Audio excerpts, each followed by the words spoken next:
मैं सरताज आलम, खबर 7 से। हम लोग उत्तराखंड के हल्द्वानी में, और हल्द्वानी में इस वक्त हम लोग हैं इंदिरा नगर में, जहां पर अभी अभी मोहम्मद अली बिल्कुल मृत अवस्था में अभी अपने घर पर आया है, जो कि 10 साल की उसकी उम्र है और वो कक्षा 6 का छात्र है। घर से आज वो गया तो था पढ़ने के लिए महात्मा गांधी इंटर कॉलेज में, लेकिन पढ़ाई के दौरान वो गिरा और उसके बाद जो कॉलेज का स्टाफ था महात्मा गांधी इंटर कॉलेज का, वो उसको सुशीला तिवारी अस्पताल लेकर गया, जहां उसको मृत घोषित कर दिया गया। तो मैं भी यहां पर इंदिरा नगर में ही हूं और इस हादसे के बाद से परिवार में कोहराम है, परिवार के लोग रो रहे हैं, मोहल्ले पड़ोस के लोग भी इकट्ठा थे। आज सुबह ही महात्मा गांधी इंटर कॉलेज का सभी स्टाफ आज सुशीला तिवारी अस्पताल पहुंच गया था और उन्होंने ट्रीटमेंट के लिए डॉक्टर्स वगैरह से मुलाकात की, दिखाया भी, लेकिन जो सुशीला तिवारी के डॉक्टर थे उन्होंने उसको मृत घोषित कर दिया। तो इस मामले में पूरी जानकारी लेंगे, लेकिन उसके साथ साथ आप ये तस्वीरें देखिए।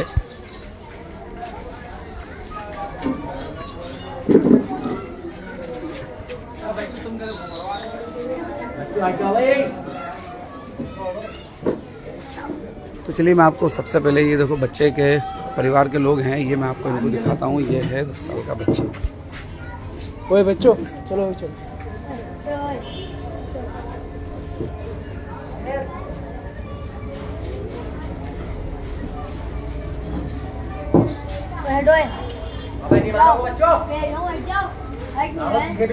मोहम्मद अली है बच्चे का नाम, कक्षा 6 में पढ़ता था और आज सुबह गया तो बिल्कुल ठीक ठाक था, लेकिन कॉलेज से अध्यापकों का फोन आया और उसके बाद सुशीला तिवारी परिवार के लोग पहुंचे, जब तक बच्चे की मौत हो चुकी थी। तो मेरे पास यहाँ पर बच्चे के वालिद साहब हैं, पूरी जानकारी बच्चे के वालिद साहब से लेते हैं। क्या हुआ था बच्चे को? आज सुबह बिल्कुल ठीक था, क्या क्या बताएंगे? क्या नाम था? मोहम्मद अली जी। क्या हुआ था और सुबह कैसे मतलब इलाज चल रहा था नीलकंठ अस्पताल दिमाग का ना जी, वहाँ पे बेहोश हो गया। हाँ, अस्पताल में। वो क्या कहते हैं स्कूल में, वो भी पता नहीं क्या हुआ क्या नहीं हुआ, मुझे तो नहीं पता जी, वही गुजर गया वो। तो कॉलेज में बिल्कुल ठीक गया था? यहाँ से सही गया था। तो यहाँ तो पढ़ाई के दौरान आज सुबह फिर अस्पताल लेकर के क्या हुआ फिर? आपको खबर कैसे लगी? स्कूल प्रशासन ने दी, फोन करा। स्कूल प्रशासन ने आपको खबर दी और उसके बाद फिर अस्पताल वगैरह लेकर गए? अस्पताल लेके गए। हाँ, वही लोग लेकर गए, उन्होंने जिम्मेदारी तो निभाई अपनी। तो इसको क्या दिक्कत, दौरा वगैरह आया था? क्या हुआ? दौरा आया था इसको? दौरा पड़े थे इसको 2। अच्छा, पहले दौरे पड़ते थे, यानी कि बीमार चल रहा था। हाँ। तो कहाँ का इलाज चल रहा था? ये नीलकंठ अस्पताल। नीलकंठ अस्पताल का। कक्षा 6 में पढ़ता था?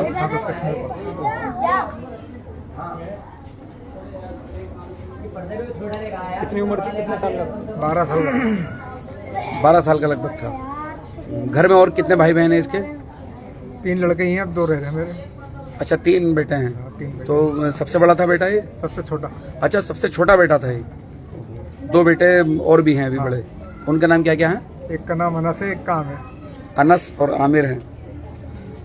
तो ये मेरे ख्याल से आपके वालिद साहब तो शायद खलील हेड। हाँ, खलील हेड वाले कहा जाता था उनको। खलील हेड वाले। हाँ, बड़ा मशहूर नाम था उनका, खलील हेड। उनके पोता हुआ बच्चा है। पोता हुआ। तो डॉक्टर्स वगैरह ने तुरंत, मतलब जैसे ही उन्होंने कह दिया ये तो लाते लाते गुजर गया। अच्छा, मतलब स्कूल से लाते लाते ही शायद। हाँ। अब उनका स्कूल वालों की भी कोई गलती नहीं, हमें पता था ना। क्या कहें हम किससे? मतलब स्कूल वालों की भी कोई गलती उस तरह से नहीं है। हाँ, वो तो अस्पताल लेकर गए ना। तो अपना पूरा उन्होंने निभाया।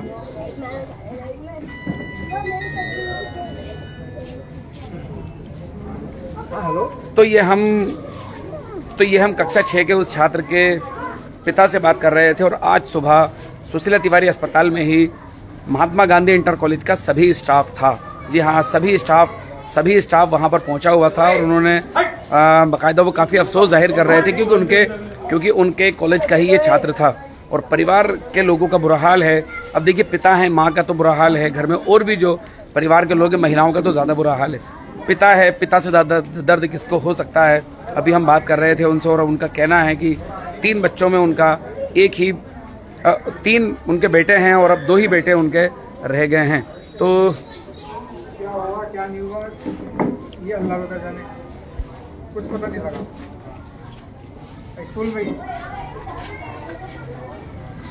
तो मेरे साथ यहाँ पर इलाके के पार्षद भी हैं तौफीक अहमद। मैं तौफीक से यहाँ पर बात करूंगा। तौफीक, कैसे कैसे खबर लगी थी और क्या क्या हुआ था? करीब 12:30-1 के आसपास मेरे पास फोन आया कि ऐसा ऐसा हो गया करके। तो मैं सीधे सुशीला तिवारी अस्पताल गया, वहाँ देखा तो बच्चा मृत था और उसको मॉर्चरी भेजा गया। क्योंकि बच्चा पहले से बीमार था, परिवार के लोगों से मालूम चला। हाँ। नीलकंठ हॉस्पिटल से इलाज चल रहा था। हाँ पहले से बीमार था और उसको दौरे पड़ते थे। हाँ, यही बता रहे हैं कि मेरे ख्याल से यही बताया, परिवार के लोग भी बता रहे हैं पहले से। आज भी ऐसे ही हुआ। तो फिर स्कूल प्रशासन जो है उसको सुशीला तिवारी हॉस्पिटल लेके गया। स्कूल प्रशासन लेकर गया, उन्होंने पूरी जिम्मेदारी से अपना जिम्मेदारी के साथ वो लेके गए बच्चे को।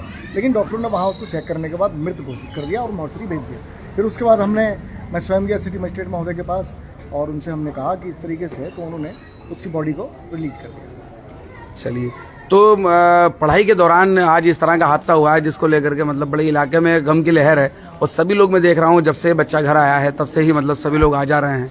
परिवार के लोगों का बुरा हाल है। ठीक है, देखिए अब क्या कहा जा सकता है।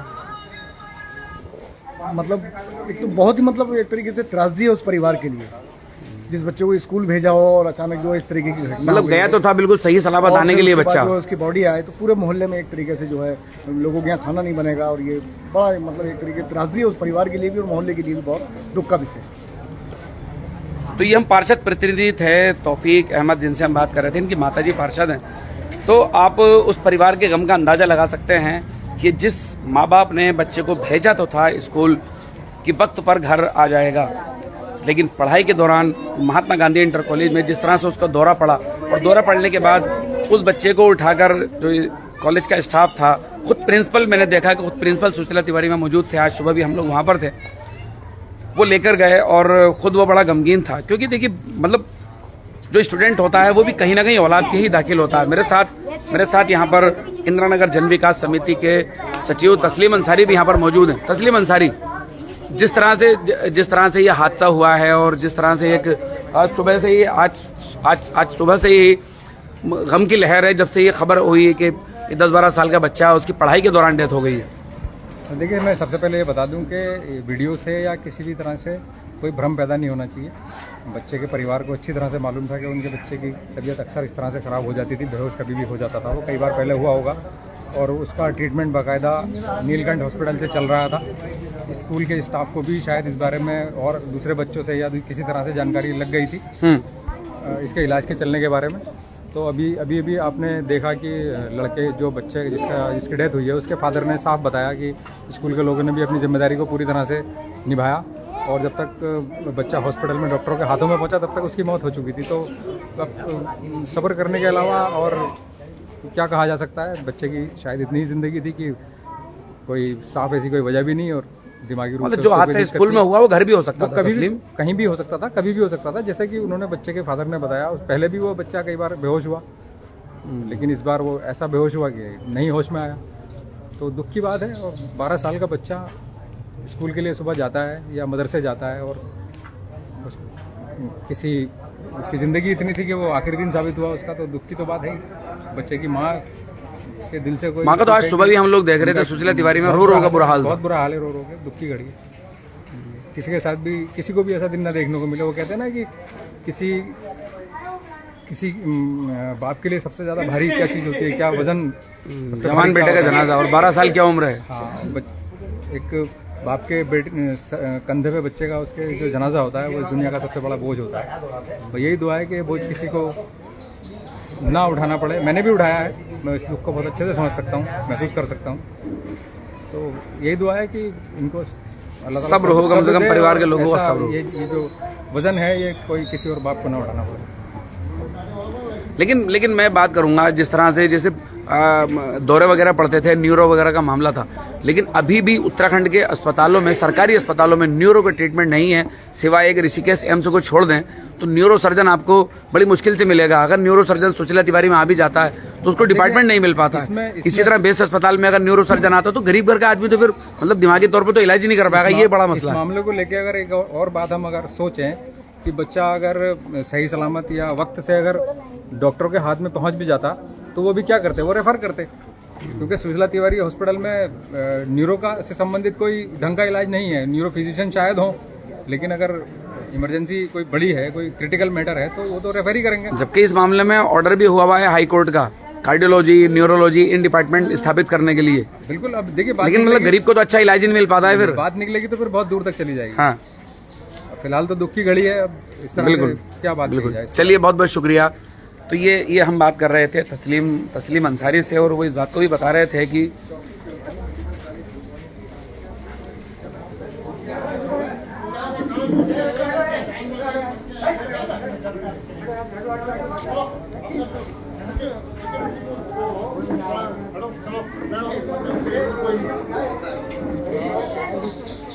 अपना काम कर रहे हैं।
तो ये साथियों एक बड़ी गम की तस्वीरें होती हैं।